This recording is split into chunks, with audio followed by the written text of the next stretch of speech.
그러면은 이어가지고 한번 문제 해설을 해보도록 할게요. 그래서 왼쪽에는 작품이 그대로 나와 있고요. 우리 작품 내용은 앞에서 살펴봤으니까 바로 문제로 넘어가 볼 거예요.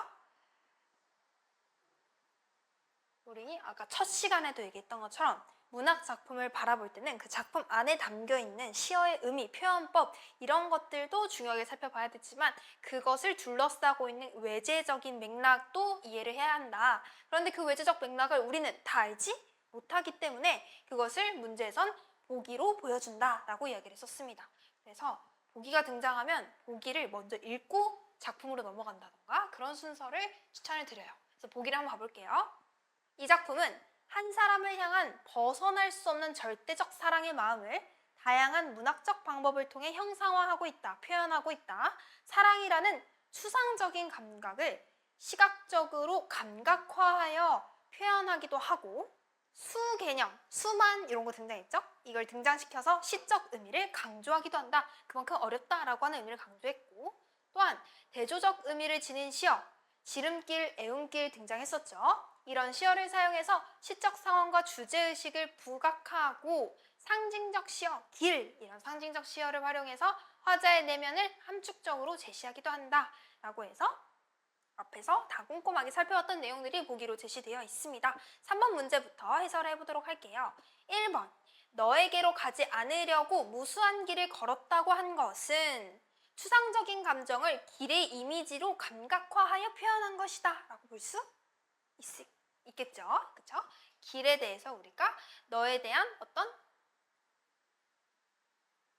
이 추상적 감정이라고 하는 게 바로 너에 대한 사랑, 그 과정, 그런 걸 나타낸다 라고 했으니까 이런 추상적 감정을 구체적인 길의 이미지로 시각화해서 표현하고 있다 볼 수 있겠습니다.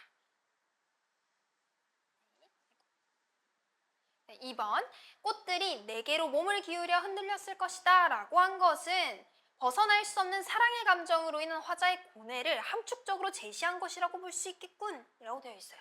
자, 여기 보면 꽃들이 내게로 몸을 기울여 흔들렸을 것이다 라고 한 이 구절 우리 좀 떠올려 볼게요. 여기 있네요. 여기 보면 내 한숨과 입김의 꽃들은 너에게로 몸을 기울여 흔들렸을 것이다. 그러니까 지금 이 화자는 너와 함께 있지 않은 혼자 있는 너의 부재인 상황에서도 언제나 나의 모든 건 다 너에게로 향해 있어 라고 하는 구절이죠. 그런데 지금 문제에선 뭐라고 되어 있어요? 화자의 고뇌? 이런 건 등장하지 않습니다. 드러나지 않아요. 그래서 답이 될 수 없다. 답이 2번이 됩니다. 근데 이제 우리가 중요한 건 답을 찾았다라고 해도 나머지 선지들에서 중요한 포인트들이 있을 수 있죠. 그래서 우리가 시험 볼 때는 일일이 못하지만 이렇게 공부할 때는 나머지 선지들을 차례차례 분석을 해보면서 나는 이걸 답으로 골랐는데 나머지들은 왜 아니었을까?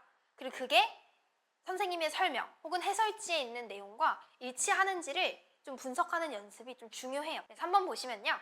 하루에도 몇 번씩 내게로 드리웠던 두레박이라고 한 것은 너를 향한 사랑의 마음을 두레박이라고 하는 상징적 시어, 그 의미를 담고 있는 그런 상징적 시어를 통해서 제시한 것이라고 볼 수 있겠죠. 4번 매번 늘 퍼올린 것은 수만 갈래의 길이었을 따름이다 라고 한 것은 수개념, 수만이라고 하는 수의 개념이 등장했죠. 이걸 등장시켜서 사랑에서 벗어나기 어려운 상황, 너에게로 가는 길이 수만 갈래의 길이야. 그 길 너무나도 많으니까 어렵죠. 쉽지 않다. 그런 상황들을 강조하고 있다고 볼 수 있겠죠. 그 다음 5번 모든 지름길을 돌아서 너에게로 난 단 하나의 애운길이라고 표현한 것은 사랑의 과정이라는 측면에서 대조적인 시어, 지름길과 애운길 두 가지 대조적 시어를 사용해서 절대적인 사랑의 마음을 표현한 것이라고 볼 수 있겠다. 이것도 우리 마지막 연에서 그 주제와 연결지어서도 이야기를 했던 부분입니다. 그래서 3번의 답은 2번이 됩니다. 그리고 이어서 1번부터 한번 봐볼까요? 윗글의 표현상 특징으로 가장 적절한 걸 골라라 라고 했습니다. 표현상 특징이라고 했으니까 이 작품 안에 드러나고 있는 표현 방법들 우리 살펴봤던 것들 있죠. 뭐 역설법, 반복 이런 것들을 이야기를 하겠군 이라고 예측을 하면서 문제를 볼게요. 1번 자연물에 인격을 부여하여 인격을 부여한다는 건 사람이 아닌 건데 사람처럼 부여해서 대화의 상대로 삼고 있다라고 했어요. 이 작품에서는 자연물의 인격을 부여하고 있는 부분이 나와요. 어디? 우리 의인법이 사용된 부분이 있었죠. 그렇죠, 그렇죠. 그 별, 은하수에 있는 한 별이 또 하나의 별을 찾아가는, 별이 별을 찾아가는 그 부분에서 이제 의인화, 의인법이 사용되었다라는 이야기를 했습니다. 그런데 대화의 상대로 삼고 있다? 그쵸, 이 부분이 아니기 때문에 답이 될 수가 없다. 그래서 이런 식으로 앞뒤 내용이 하나는 맞고 하나는 틀리는 경우가 종종 있어요. 그래서 이런 것들 때문에 처음부터 끝까지 우리가 좀 꼼꼼하게 잘 집중해서 읽어봐야 된다라고 하는 겁니다. 그 다음 2번 볼게요. 역설적인 표현을 활용하여 1연에서 활용이 되었고 주제의식을 강조하고 있다. 역설적 표현을 활용하는 이유가 바로 그것이죠. 의도, 화자의 의도, 주제를 강조하기 위함이다. 3번, 그래서 답이 이제 2번이 되는 거고, 그 다음에 3번, 미완결의 문장으로 시상을 종결하여 여운을 자아내고 있다. 미완결의 문장으로 시상을 종결했다라고 했어요. 이 얘기는 문장의 그 마침표, 끝맺음을 맺지 않았다라고 하는 건데 이 작품에서는 그런 문장이 없죠. 그리고 원래 당연히 미완결을 시키면 읽는 사람을 하여금 그 뒤는 뭘까? 그 뒤는 뭔가 이런 거일 것 같아. 이런 식으로 뭔가 그 남는 여운이 생기기 마련. 그래서 이 선지 자체는 맞는 말이에요. 미완결 문장으로 시상을 종결하면 여운을 남기게 되는 게 맞는데 이게 단지 이 작품에 적용되지는 않는다라고 해서 답이 될 수 없습니다. 다음 4번은요. 다양한 색채어를 활용하여 대상의 다채로운 면모를 보여주고 있다라고 했어요. 이것도 그렇지 않죠. 자세히 살펴보면요. 색채어라고 하는 이 개념이 등장했는데 요거랑 같이 기억을 해주는 게 좋아요. 색채 이미지. 색채어는 구체적으로 빨간, 파란, 노란 이런 단어들이에요. 색 그 구체적인 컬러를 얘기해주는 단어. 근데 이것은 색채 이미지 안에 들어갑니다. 그럼 색채 이미지가 뭔가? 색채 이미지라고 하면요. 우리가 눈 하면 떠오르는 색이 뭐예요? 흰색. 피 하면 빨간색. 그래서 이 눈과 피라고 하는 그 단어들은 색채 이미지다라고 이야기를 해요. 어떤 그 특정한 색을 떠올리게끔 하니까 그 이미지를 떠올리게끔 하기 때문에 그래서 이 색채어는 지금 이 시에서는 등장하고 있다 보기 어렵죠. 물론 제목엔 있지만 내용엔 없었습니다. 그래서 답이 될 수 없다. 그 다음에 5번 음성 상징어를 사용하여 대상의 모습을 생동감 있게 묘사하고 있다. 자, 여기서도 중요한 개념 등장했습니다. 음성 상징어는요. 의태어, 모습을 흉내내는 의태어, 소리를 흉내내는 의성어 이 두 가지를 합쳐서 부르는 말이에요.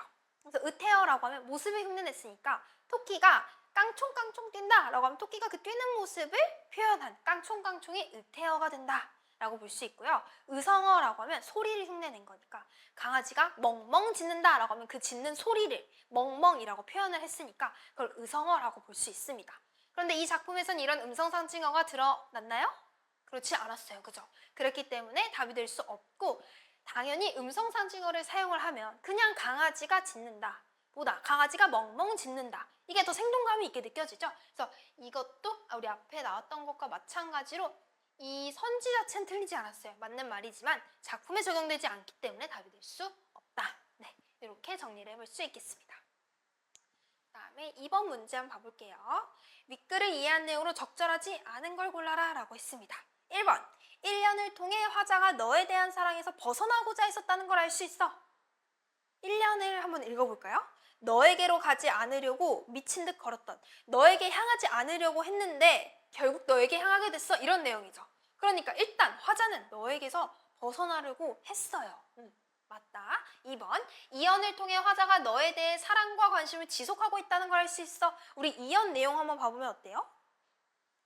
까마득한 밤길을 혼자 걸어갈 때도 네가 없는 상황에서도 나의 마음은 항상 너를 향해 있어. 그것들을 별과 꽃들을 통해서 비유적으로 나타낸 부분이었죠. 그러니까 너에 대한 사랑과 관심이 지속되고 있네. 맞다고 볼 수 있겠습니다.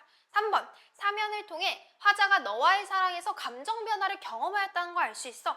감정 변화 드러나는지 한번 확인해 볼까요? 사면 보면 사랑에서 치욕으로 치욕에서 사랑으로 지금 이 사랑의 과정에서 화자가 겪는 그 아주 격동적이고 복잡한 감정들의 변화가 잘 묘사되어 있죠? 그래서 3번도 맞다라고 볼 수 있겠습니다. 4번, 사연을 통해 화자가 너와의 사랑이 반드시 이루어질 것으로 믿고 있음을 알 수 있어.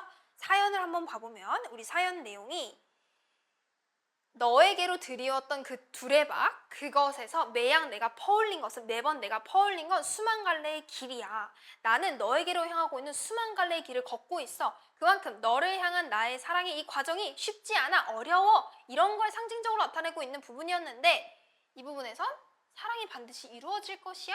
이런 믿음, 신념 이런 것들은 나타나 있지 않죠. 그래서 답이 4번이 됩니다. 5번 보면 오연을 통해 화자가 너와의 사랑을 자신의 삶의 전부라고 인식한다는 걸 알 수 있어. 이거 알 수 있죠. 마지막에 나의 생애는, 나의 삶은 모든 지름길을 돌아서 너에게로 난 단 하나의 애운길이었다라고 하고 있잖아요. 그러니까 나의 이 삶은 너를 향한, 너와의 사랑을 위한 삶이야 라고 이야기를 하고 있는 거니까 맞다라고 볼 수 있겠습니다. 괜찮나요?